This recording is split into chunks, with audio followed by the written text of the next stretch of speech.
உங்க விஜய்க்கு, உங்க அண்ணனுக்கு, உங்க தம்பிக்கு, உங்க பிள்ளைக்கு హాయ్ నమస్తే, నేను మీ జర్నలిస్ట్ రెహమాన్ని. తమిళనాడులో సంచలనం సృష్టించారు టీవీకే పార్టీ అధినేత విజయ్. పార్టీ స్థాపించినటువంటి కేవలం తొలి ప్రయత్నంలోనే ఏకంగా తమిళనాడు ముఖ్యమంత్రి పీఠంపై కూర్చోబోతున్నారు విజయ్. విజయ్ నేపథ్యం ఏంటి? విజయ్ బాల్యం ఎలా సాగింది? విజయ్ తల్లిదండ్రులు ఏం చేస్తుంటారు, ఏం చేసేవారు? విజయ్ నేపథ్యం ఎలా సాగింది? విజయ్ వైఖరి ఎలా ఉండేది? విజయ్ యాటిట్యూడ్ ఎలా ఉండేది? సో రకరకాల ప్రశ్నలు ఈ నేపథ్యంలో విజయ్ గురించి తెలుసుకోవాలనే ఆతృత, ఆసక్తి అందరిలో కనిపిస్తుంది. ఎందుకంటే డిఎంకే కూటమిని, అటు అన్నా డిఎంకే కూటమిని, ఈ రెండు పార్టీలు తమిళనాడులో పాతుకుపోయినటువంటి పార్టీలు. డిఎంకే కూటమిలో ఒక నేషనల్ పార్టీ కాంగ్రెస్ సహా ఇతర పార్టీలు ఉంటే, అన్నా డిఎంకే కూటమిలో మరో నేషనల్ పార్టీ బీజేపీ సహా ఇంకా కొన్ని పార్టీలు ఉన్నాయి. సో అలాంటిది డిఎంకే కూటమిని, అన్నా డిఎంకే కూటమిని తట్టుకుని ఎదుర్కొని ఆ రెండు పార్టీలను కాదని ఆ రెండు పార్టీల కంటే రెట్టింపు సంఖ్యలో స్థానాలు సాధించి అధికారం చేజిక్కించుకోబోతున్నటువంటి విజయ్ కాబట్టే ఇప్పుడు అందరిలో ఒక ఆసక్తికి నెలకొంది.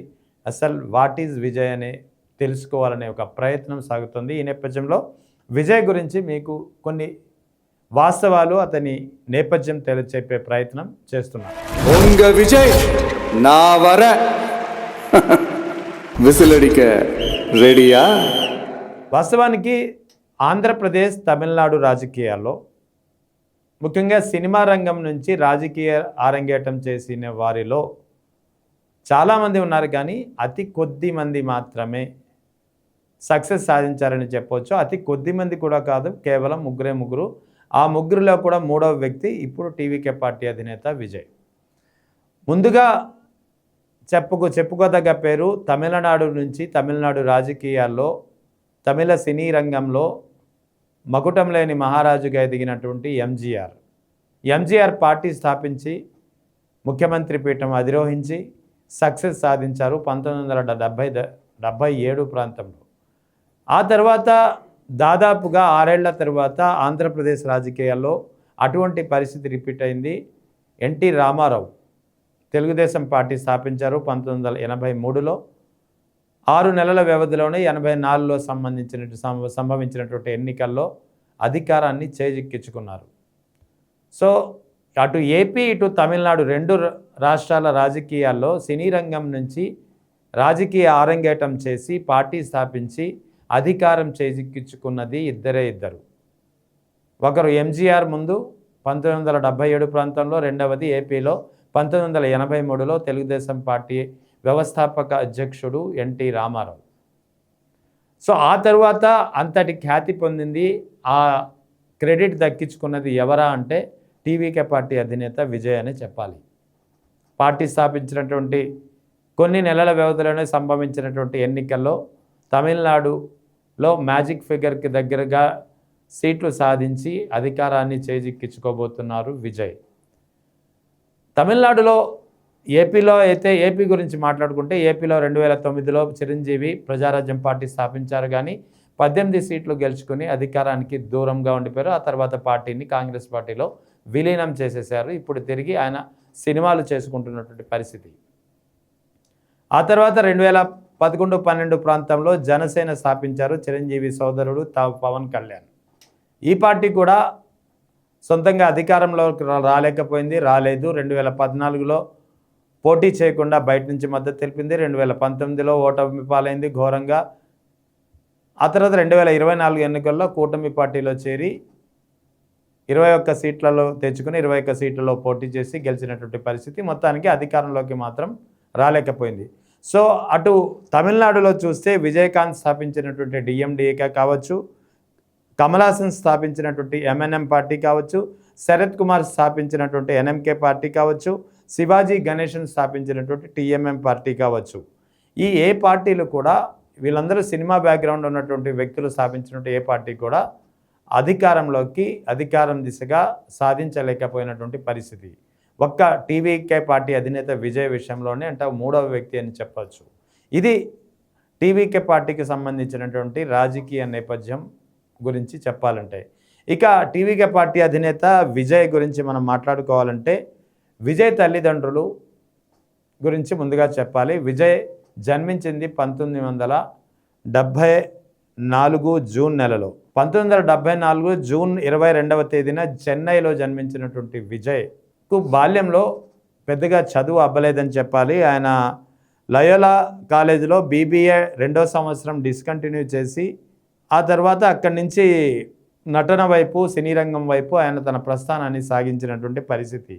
సో విజయ్ తండ్రి, విజయ్ కుటుంబ నేపథ్యం సినిమాల రంగమే కావడంతో, సినిమా రంగానికి చెందినటువంటి వ్యక్తులే తల్లిదండ్రులు ఇద్దరు కావడంతో సినిమా రంగ ప్రవేశం అతనికి చాలా ఈజీగానే జరిగిందని చెప్పాలి.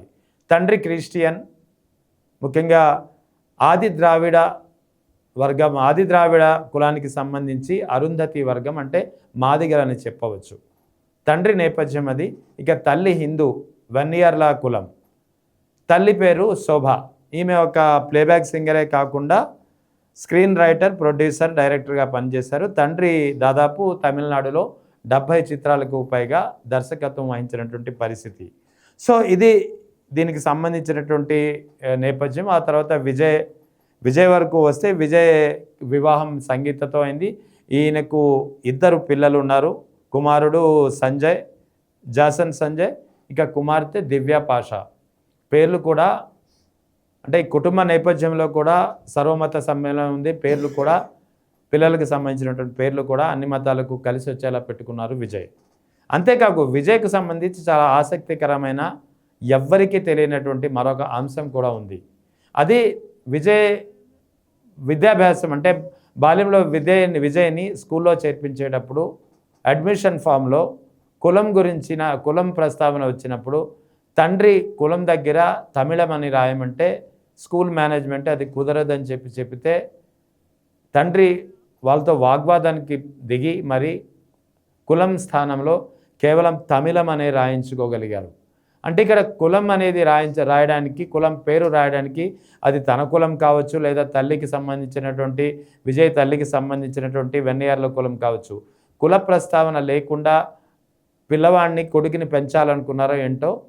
అందుకే కులం ప్రస్తావన, కులం కాలం దగ్గర మాత్రం తమిళం అని రాయించి ఇప్పటికీ విజయ్కి సంబంధించినటువంటి అన్ని సర్టిఫికెట్లలో క్యాస్ట్ అనే కాలం దగ్గర ఖచ్చితంగా తమిళం అనే మనకి కనిపిస్తుందంటే విజయ్ తల్లిదండ్రుల నేపథ్యం ఎలా ఉందో కుల మతాల విషయంలో క్లియర్గా ఇక్కడ మనకి ఒక పిక్చర్ అనేది తెలుస్తుంది. ఇక తల్లి నేపథ్యం గురించి తెలుసు, 2 సినీ రంగానికి సంబంధించిన వాళ్ళు కావడంతో అయితే అనకూడదు. కానీ చిన్నప్పటి నుంచే విజయ్ లుక్ అంతగా లేదు, సినిమాలకు పనికిరాడని చెప్పి ఎగతాళి చేసేవారు. దాంతో విజయ్ తండ్రి స్వయంగా అతనితో ఒక సినిమా తీయడంతో ఆ తర్వాత నెమ్మదిగా అతను తెరంగేటం చేసి నెమ్మదిగా క్లిక్ అయ్యి రానున్న రోజుల్లో అగ్రనటుడిగా తమిళ్లో దళపతి అనే టైటిల్ని సొంతం చేసుకుని తమిళ సినిమా రంగంలో మకుటం లేని మహారాజుగా ఎదుగుతున్నాడు. తాజాగా టీవీకే పార్టీ స్థాపించి రాజకీయ అరంగేటం చేసి తమిళనాడు రాజకీయాల్లో సుస్థిరమైన స్థానం సంపాదించి తమిళనాడు ముఖ్యమంత్రిగా ప్రమాణ స్వీకారం చేయబోతున్నాడు విజయ్. ఇక విజయ్కి సంబంధించి మరో నేపథ్యం ఉంది. విజయ్ చిన్నప్పటి నుంచి కాస్త ఇంట్రోవర్ట్, అంటే ఎవరితో మాట్లాడకుండా మౌనంగా ఉండడం అనేది విజయ్కు తెలిసినటువంటి విజయ్ యొక్క వైఖరి గురించి అతనికి తెలిసిన వాళ్ళు చెబుతారు. ఎందుకంటే వాస్తవానికి విజయ్కి బాల్యంలోనే అతను చిన్నప్పుడే 2 ఏళ్ల వయసు ఉన్నటువంటి సోదరి చనిపోయింది. ఆమె పేరు దివ్య. సో అప్పటి నుంచి సోదరి చనిపోవడంతో చాలా కాలంగా అతను మౌనంగానే ఉంటూ వచ్చాడు. ఎవరితో మాట్లాడేవాడు కాదు, పలకరిస్తే కానీ పలకరించినటువంటి పరిస్థితి. సో ఆ క్రమంలో విజయ్ కాస్త ఇంట్రోవర్ట్గా ఎదిగాడు. ఆ తర్వాత సినిమాల్లోకి వచ్చిన తర్వాత కూడా చాలా కాలం షైగానే ఫీల్ అయ్యేవాడు, ఇంట్రోవర్ట్గానే ఉండేవాడని తల్లిదండ్రులు చెబుతుంటారు ఇప్పటికీ. ఆ తర్వాత అతను మాటలు అందరితో, సమాజంలో నలుగురితో ఉండడం కారణంగా, సినిమాల్లో ఉన్న కారణంగా ఇంట్రోవర్ట్ అనే యాటిట్యూడ్ నుంచి బయటికి రాగలిగాడనేది తండ్రి చంద్రశేఖర్ తరచూ చెబుతుంటారు. ఇక విజయ్కి సంబంధించినటువంటి ఆస్తుల గురించి కూడా ఒక చర్చ నడుస్తుంది. ముఖ్యంగా అఫిడవిట్లోనే ఆయన క్లియర్గా చెప్పారు, అఫీషియల్గా తనకు ఎలాంటి అప్పులు లేవు అని చెప్పి అఫీషియల్గా పేర్కొన్నటువంటి పరిస్థితి. తన ఆస్తి ఏకంగా 603,20,00,000 ఆస్తిగా ఆయన చూపించారు. అతనికి ఉన్నటువంటి వాహనాలు BMW i7, Toyota Lexus, Toyota welfare వంటి లగ్జరీ కార్లతో పాటు ఇంకా వేరే కార్లు ఉన్నాయి. ఇక చెన్నై సిటీలో ఉన్నటువంటి విజయ్ ఏదైతే నివాసం ఉంటున్నారో ఆ ఇంటి విలువ 70 నుంచి 80 కోట్లు ఉంటుంది. ఇది కాకుండా చెన్నైలో వివిధ ప్రాంతాల్లో 10 నుంచి 12 రెసిడెన్షియల్ ఫ్లాట్స్ ఉన్నాయి. 2024-25 కాలంలో ఆయనకు వచ్చినటువంటి ఆదాయం 184 కోట్లు అంటూ ఆయన తన ఎన్నికల అఫిడవిట్లో పొందుపరిచినటువంటి పరిస్థితి. సో విజయ్కు సంబంధించినటువంటి ఆస్తికి సంబంధించిన వివరాలు ఇవి. ఇక విజయ్ సినీ ప్రస్థానం ఎక్కడి నుంచి మొదలైంది, ఏ సినిమా నుంచి అంటే విజయ్ సినీ ప్రస్థానం 1984లో వెట్రి అనే చిత్రం ద్వారా బాలనటుడిగా ఆయన తెరంగేట్రం చేశారు. ఆ తర్వాత 1992లో తండ్రి చంద్రశేఖర్ దర్శకత్వంలో నాలయ తీర్పు అనే చిత్రం ద్వారా హీరోగా పరిచయం అయినారు. అక్కడి నుంచి అతని చిత్ర పరిశ్రమ సినీ ప్రస్థానం ఆగలేదు, ముందుకు సాగింది. లవ్ టుడే, ఖుషి, గిల్లీ వంటి చిత్రాల ద్వారా దళపతి పేరును సొంతం చేసుకున్నటువంటి విజయ్ కాలక్రమంలో ఆ తర్వాత తుపాకీ, కత్తి, మెర్సల్, మాస్టర్, లియో వంటి చిత్రాలతో సూపర్ హీరోగా దళపతిగా తన తమిళ ప్రజల్లో ఆయన ఒక సుస్థిరమైనటువంటి స్థానం సాధించుకున్నారు.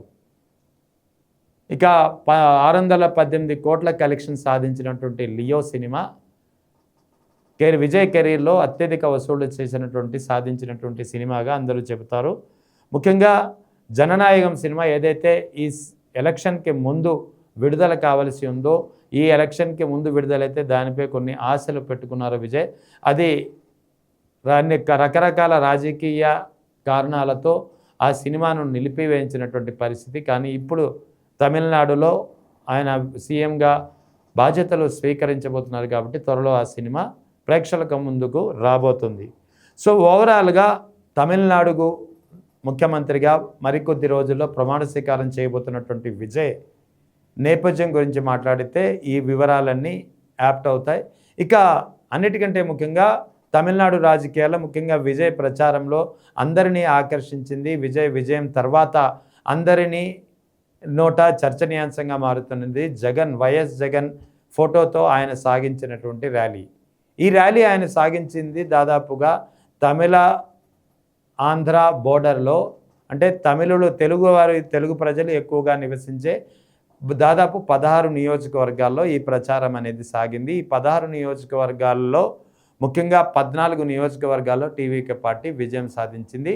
ఈ 14 నియోజకవర్గాల్లోనే జగన్ తాను కలిసి ఉన్నటువంటి ఫోటోను ఆయన అందరి ముందు ప్రదర్శిస్తూ ర్యాలీ సాగించినటువంటి పరిస్థితి అందరికీ ఆ విజువల్స్ మనం ఇప్పటికే చూసాం కదా.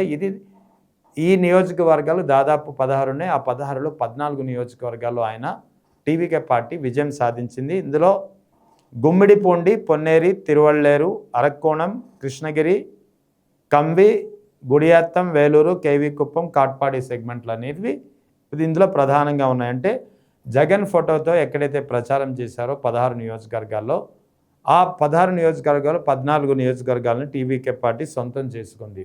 సో ఓవరాల్గా టీవీకే పార్టీ అధినేత విజయ్ తొలి ప్రయత్నంలోనే తమిళనాడు ముఖ్యమంత్రిగా అధికారం చేజిక్కించుకోవడం అనేది నిజంగా సినిమా రంగం నుంచి రాజకీయాల్లోకి వచ్చి సక్సెస్ సాధించినటువంటి కేవలం ఇద్దరు వ్యక్తులు ఉన్నారు ఇప్పటి వరకు.